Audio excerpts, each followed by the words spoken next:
Good. Good girl. Good girl.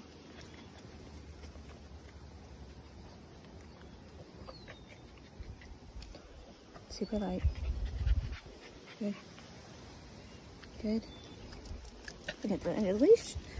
Good. And even the way that she's hitting the end of the leash now, even when she's really excited, is so much lighter than it was our last walk or the previous one. So here. Whoop. Good. Come back. Good. Good. Good girl. And with things like that, it's really helpful. So she'll hit the end of the leash. That's 1. Asking again. 2. Ask, reward, ask, reward. Add a little bit more direction. Good. By getting to her side. Ask, reward, ask. Good girl. Ask, reward, ask, reward. Good. That's confusion. Good girl. Slide it down lower. Good. And I'm going to give her a treat when she comes back. So, good. Ask. Reward. Good girl. So it really helps, especially with sensitive dogs, to ask multiple times. Good girl. So you can reward every single time they give into your leash pressure. So if you want them to come all the way back to you, you're going to ask them to come all the way back to you in one go. You're going to ask them to move towards you and reward every little move your direction. And that really works because you're asking for a small change at a time instead of a big change. So usually, that was a very good example, but usually a lot of dogs, so here I'll ask. If you reward, that was a little bit. Second ask is much lighter.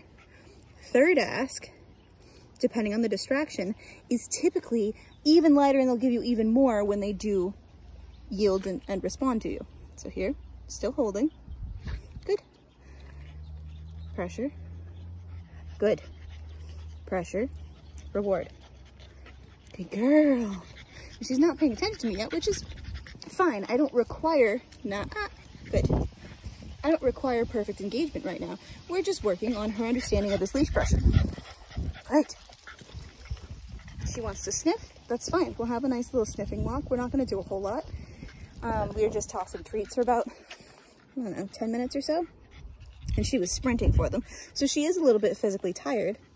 So we'll keep our walk a little bit shorter and what we're asking for a little bit to the minimum so that, good, she is successful. So in every walk, we're prioritizing her success. Good. Ask, reward. Ask, reward. Needs a little bit more direction. Good girl. There it is. There it is. Very good. Here, ask, reward. Ask, reward. Good. See? So this is all negative reinforcement. So that's a reward. Removing the leash pressure, good, is the reward. Good girl. Ask again. Good. Ask. Good. Good girl. It tells her when she's doing the right thing. And then you end up with a very clear conversation where it means, where leash pressure means, that's not what I want. That is what I want. No. Yes. No. Yes. Ask again.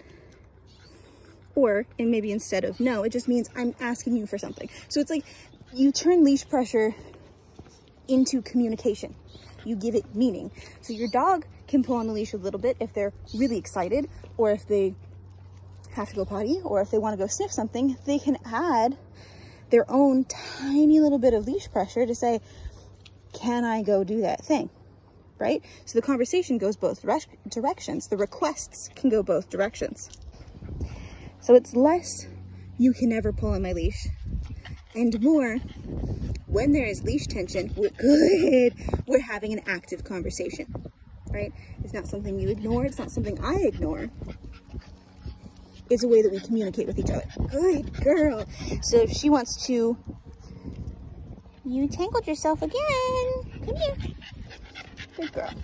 If she wants to pull over to sniff at something, she has a way that she knows she can request to sniff something, right? We're not punishing the leash pressure or the pulling on the leash. Good. We're just telling her that it means something.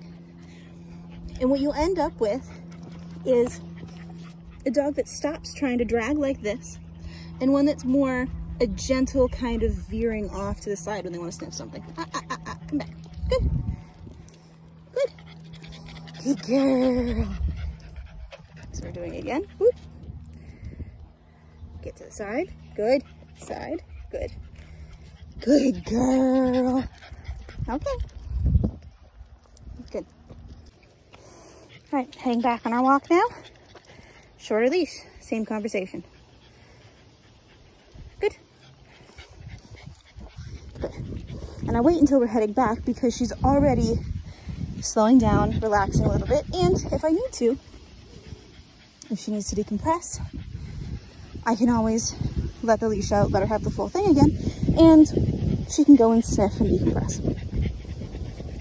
But this is a really good way to continue the conversation while slowly working towards having her walking beside you instead of directly in front of you. See? Just by shortening my leash a little bit. Good. Give her a little bit of direction here too. Kind of good. Give her some directional guidance with the leash over to the side to kind of move her out of the way. And again, with a sensitive dog like this, moving her out of the way of something that's going to make her uncomfortable, like my feet, is advocating for her. So the more you can incorporate that, come in, good, come in. The more you can incorporate that kind of direction, the more she will trust you to give her direction when she gets uncomfortable. Good girl. Good girl. Good girl. Can I unclip it? Oh, that was really good. That was really good. And me unclipping her harness here is still kind of a big deal.